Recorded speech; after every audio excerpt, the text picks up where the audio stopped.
Merhaba arkadaşlar, Gülay Yala kanalına yeniden hoş geldiniz. Özel Harekat Polisi kamuflaj pantolon kısmının örümüne başlayacağız. Şimdi şu kısmı tamamlayıp bitirdikten sonra şöyle indiriyorum. Renk geçişlerinde istediğiniz renkle başlayabilirsiniz. Ama benim yapmış olduğum ilk önce bu kahveyle başladım. Koyu kahve, şu sütlü kahvemiz ve bej rengimiz. Sıralamayı ben bu şekilde yaptım. Bu şekilde başlayabilirsiniz. Önemli değil. Önemli olan ebruli bir şekilde gözükmesi. 22 tane sık iğnemi bir sıra örüyorum arkadaşlar. Böyle yaparak örüyorum.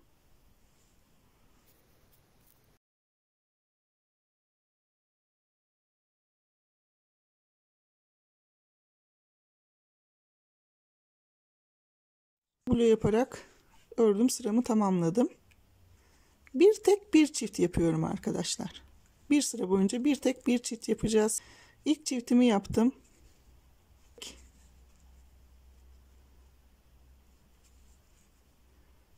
Bir tane çift, ikinci çiftimi yaptım. Bir tek, bir çift, üçüncü çiftimi yaptım.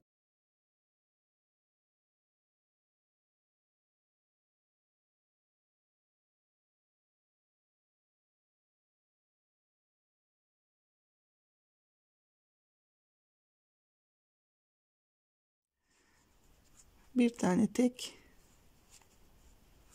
ve 11. çiftim. Şimdi bir sırada 11 tane çift yapmış olduk. 22 tane sık iğnemiz vardı. 33 tane sık iğnemiz var şu anda arkadaşlar. Ama bunu 34 yapacağız. Şimdi şuradan tam şu arka ortada bir tane artıracağım. 2 3 4 5 6 tane ördüm. Şurada bir tane artırıyorum. Burada bir tane çift yapıyorum. Burada 34 tane sık iğnem var. Bir tane daha yapıyorum sık iğne bu renkle. Şimdiden sonra renk geçişleri yapacağız sürekli arkadaşlar. Koyu kahveye geçeceğim. Şimdi 10 tane sık iğne örüyorum. Birinciyi ördüm. 2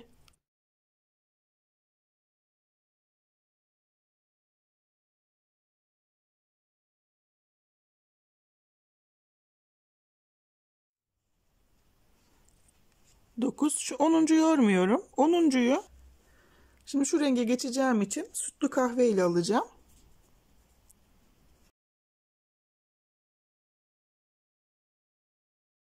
10 tane sık iğne örüyorum.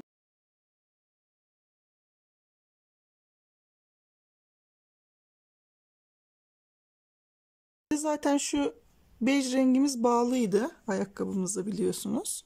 Bej rengiyle devam ediyorum. 1 2 3 4 5 6 7 8 ve şu 10'uncuyu bıraktım. Artık bakın bütün iplerim takılı arkadaşlar. Tüm iplerim takılı sırayla bu şekilde. Bu örüntüyü, bu sıralamayı hiç bozmuyoruz. Şimdi diğer renge geçiyorum. 10. sık iğnemde örerek aldım. Şu ipi bakın alttan tutuyorum. Bırakacağım rengin ipini. Şu şekilde alttan tutuyorum. Çekiyorum aşağıya doğru. Ve tığımın başını şöyle hareket ettiriyorum. Bakın o sık iğne sıkışıyor. Çünkü bu geçişlerde son sık iğneleriniz bol kalmamalı. Diyorum 10 tane bu kahverengiden öreceğim. 1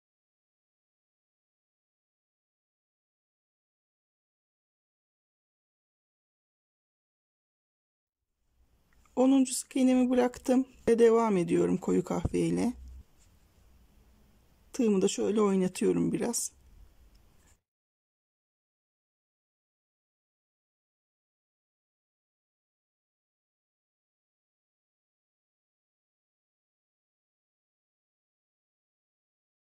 Onuncu sık iğnemi bıraktım. Sırada sütlü kahvem var.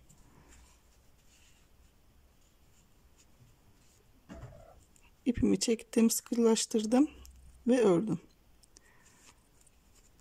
1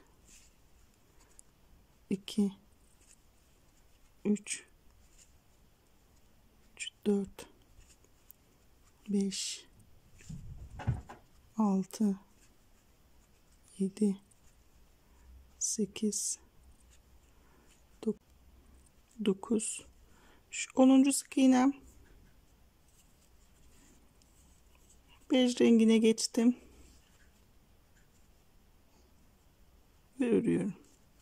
Tekrar 10 tane öreceğim bej rengiyle. 2 3 4 5 7 8 9 baktım. Bitiriyorum.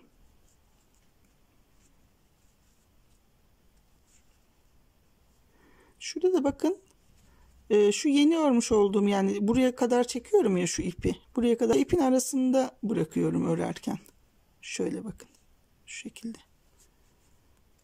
1 2 3 4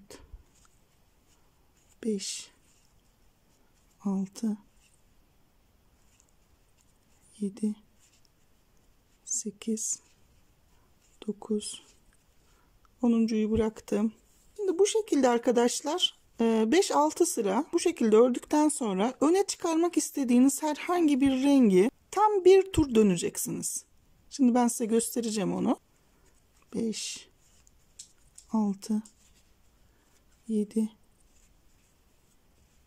8 9 10 bıraktım. 2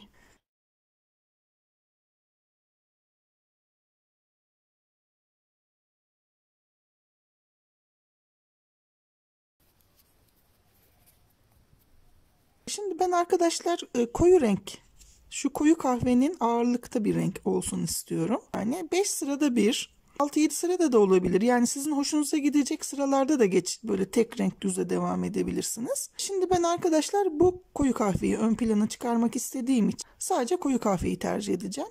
Ya da farklı bir rengi de ön plana çıkarmak isteyebilirsiniz. 34 sık iğnemi örüyorum.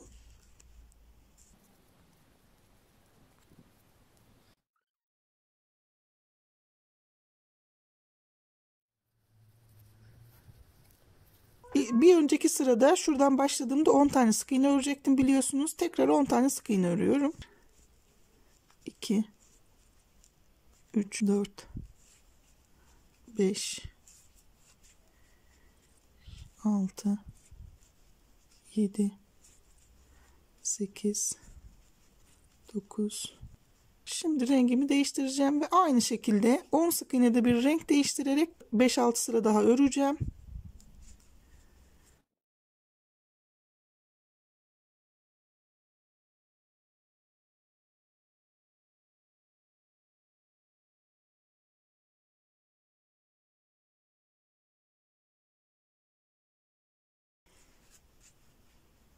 Bu şekilde şimdi en az 5 sıra örelim arkadaşlar. Tekrar bir düz renk gidelim. Ondan sonra geri kalanını size bırakacağım.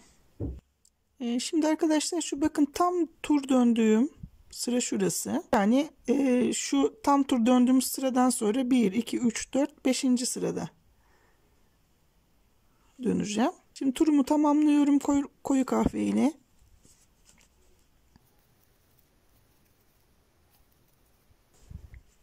Ve kahveye başladığım noktadayım yine. İğnemi yapıp renk değiştireceğim.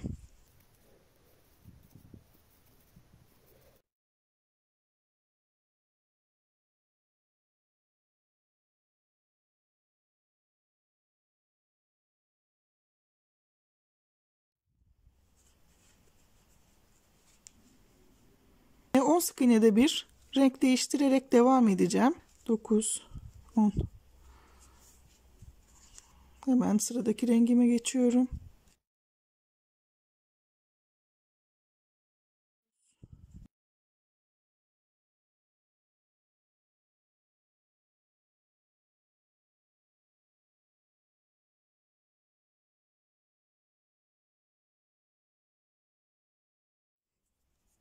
Şimdi arkadaşlar bu şekilde yapacağız. 4-5 sırada bir tek bir rengi bir tur döneceksiniz.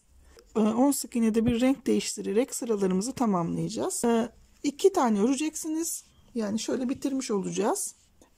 Buradaki şuraya da şu bej rengi ile blue yaptığımız yere de bir sıra sık iğne yapın. Şurası gibi. Şimdi arkadaşlar 30 sıra ördüm. 30. sırada bu ayağımı bitirdim. Bu şekilde 30. sıradayım. Şurada kahverengi, koyu kahveyle zaten genelde tam tur yapıyordum biliyorsunuz. Şimdi şuradan tam ayakkabının burnu size bakacak şekilde olabilir. Şöyle dönük de olabilir.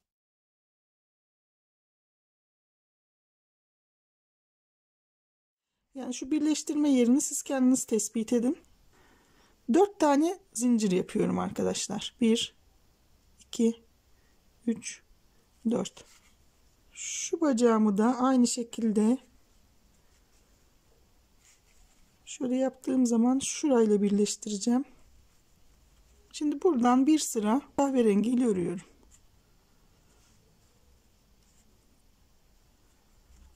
Şimdi bu bacaktan 34 tane sık iğnemiz var. 34 sık iğnemi örüyorum.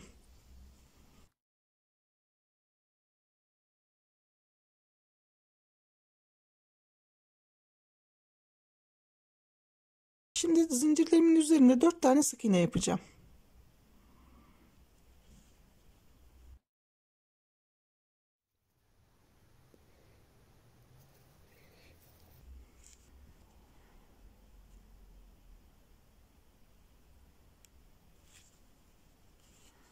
Şu da 4. sık iğnem. Devam ediyorum.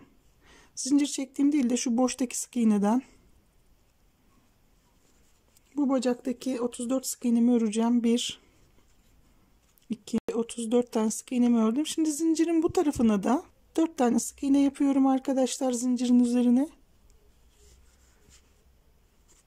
1, 2,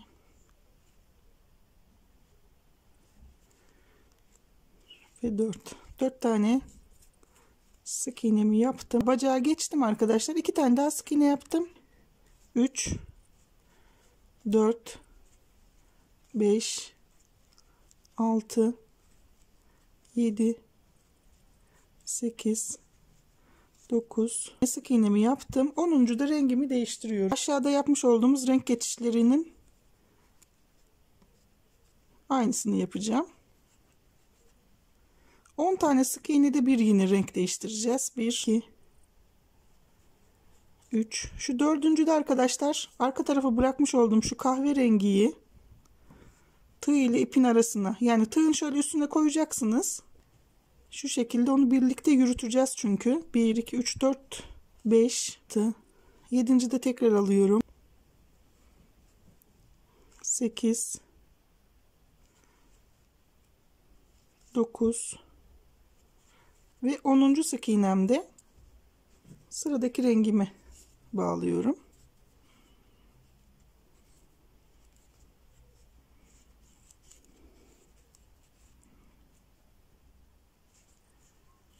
Bir, 3 tane ördüm.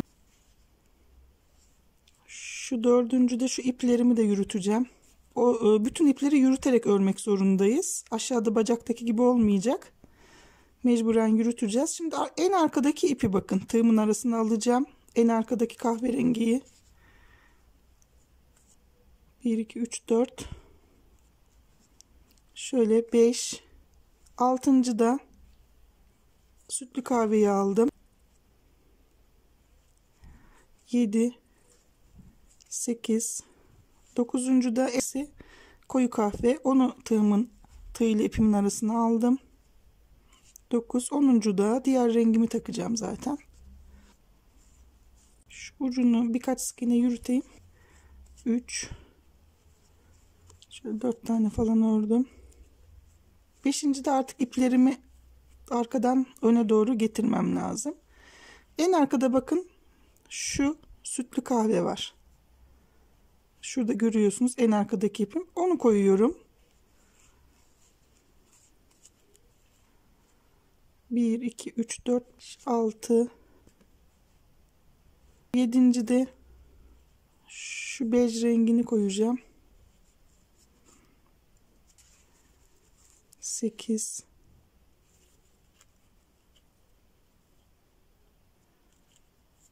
şu koyu kahveyi koyacağım. Ve şu 10. da renk artık değiştireceğim. Sırada koyu kahvem var. Koyu kahverengi ipi Diğer iplerin şöyle altından alıyorum ki onu da bakın şey yapayım. Şunları da taşımış oluyorum otomatik olarak. Şimdi kahvemi yeniden taktım. Koyu kahveyi yeniden taktım ve şu en son bırakmış olduğum rengin sık iğnesini şöyle çekerek sıkıştırdım. Evet, ipleri bu şekilde yürütmek zorundayız. 1 3 dördüncü de isterseniz şöyle de yapabilirsiniz arkadaşlar. İplerin 2 tanesini bakın. 2 tanesini alın. Bir sonraki sık iğnede diğer bıraktığınız ipi alın. Şöyle. Bir tanesi, 2 tane rengi birlikte götürebilirsiniz. Bir tane rengi tek olarak alırsınız. Üçünü birden aldığınızda çok potluk yapıyor. Ben onu denedim arkadaşlar. Nasıl kolayınıza giderse. 9, 10'uncu da şu sütlü kahvem var.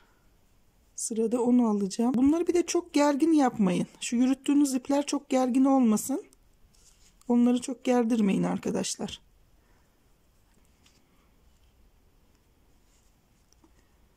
Bir.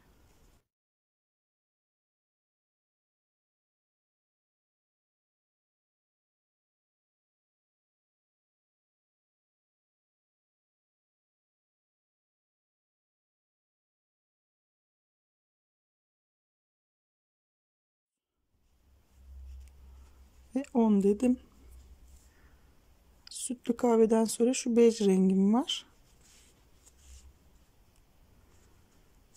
1 2 3. Evet, bu ipleri götürme işi bu şekilde. İsterseniz şöyle tek tek alıp en arkadakini sürekli alarak götürün tek tek. 2-3 sık iğnede bir. İsterseniz iki rengi birlikte bir rengi tek götürün. Şöyle ikisini birlikte bakın aldım. 7 8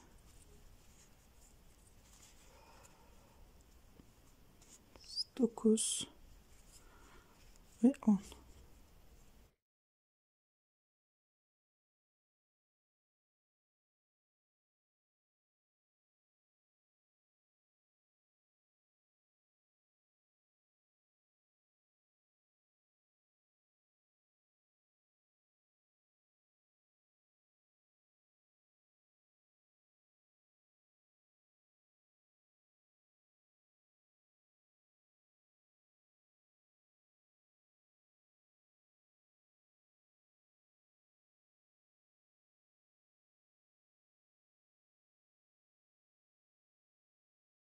Şu 10. sık iğnemde artık koyu kahverengiye geçiyorum.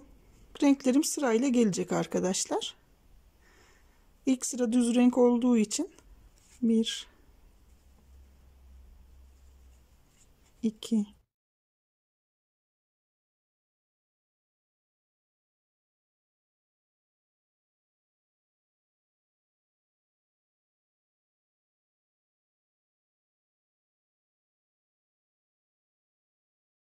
ve 10. sık iğnemde bakın sütlü kahvede sıra. Artık belli. Bu şekilde şöyle toplamda şu anda 76 tane sık iğnemiz oldu. 10 tane sık iğnede bir renk değiştirerek yaklaşık 12 sıra falan öreceğiz. İpimizi arka taraftan bu şekilde yürütmeyi unutmayın. Gerdirmeden. Bu şekilde tamamlayalım arkadaşlar. Ondan sonra birlikte devam edelim. Bitirme sırasından sonra 10 sıra ördüm. Yani onu da sayıyorum. Birleştirdiğim sırayı da sayıyorum. Ondan sonrasını artık gövde ile devam edeceğiz. Gövde videosunda buradan itibaren, bel kısmından itibaren vücudun üst kısmını öreceğiz. Yan kısmındaki cepleri de arkadaşlar şuraya sayılarını yazıyorum. Zaten çok basit bunların örümü. Şöyle yandan 3 sık iğnede bir renk değiştirerek bunları da renkli yaptım. Sadece şu kapak kısımlarını, şu bakın şu cebi şöyle diktiğiniz zaman, cebi buraya şöyle bu şekilde dikip 3 sıra sonrasına kapağın şu üst kısmını dikip şu yanlarını da diktiğinizde üzerine kapak şeklinde duruyor. 12 tane sık iğne başlayarak git gel şeklinde yapıyorsunuz. Şurada bir tane artırıyorsunuz 2 sıra. Ondan sonra devam ediyorsunuz ve burada bitiyor. Her iki tarafa da bacakların bu yan cepleri yaptık. Fakat bacak kısmımızın videosu bu kadar arkadaşlar. Özel Harekat Polisi kamuflaj kıyafetinin bacak kısmı burada bitti. Gerçekten güzel oldu. Bilmiyorum. Umarım siz de beğenmişsinizdir. Öncelikle tabii ki ne yapıyoruz? Kendimizi alkışlıyoruz. Çok teşekkür ederim benimle birlikte ördüğünüz için. Beğen butonuna basmayı ve abone olmayı, alta bir kalp de olsa yorum bırakmayı unutmayın arkadaşlar. Daha sonraki videolarımda görüşmek üzere. Sevgiyle kalın. Hoşça kalın.